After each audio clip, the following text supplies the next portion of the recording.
ప్రకాశం జిల్లా SC ST atrocity కేసులో కంభం మాజీ మార్కెట్ హెడ్ చైర్మన్ వైసీపీ నేత నెమ్మలిదిన్నె చెన్నారెడ్డికి గిద్దలూరు కోర్టు 14 రోజులు రిమాండ్ విధించింది. ఫ్లెక్సీ తొలగించే విషయంలో కులం పేరుతో దూషించడంతో పాటు దాడి కూడా చేశాడని టీడీపీ రాష్ట్ర educational board director Gona Chennakesavulu పోలీసులకు ఫిర్యాదు చేశారు.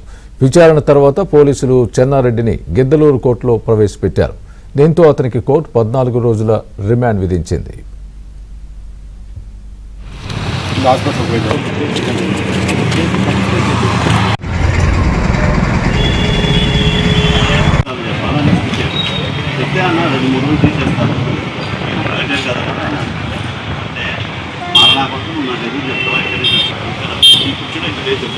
చెన్నారెడ్డికి గిద్దలూరు కోర్టు 14 రోజులు రిమాండ్ విధించింది. ఫ్లెక్సీ తొలగించే విషయంలో కులం పేరుతో దూషించడంతో పాటు దాడి కూడా చేశాడని టీడీపీ రాష్ట్ర educational board director Gona Chennakesavulu పోలీసులకు ఫిర్యాదు చేశారు.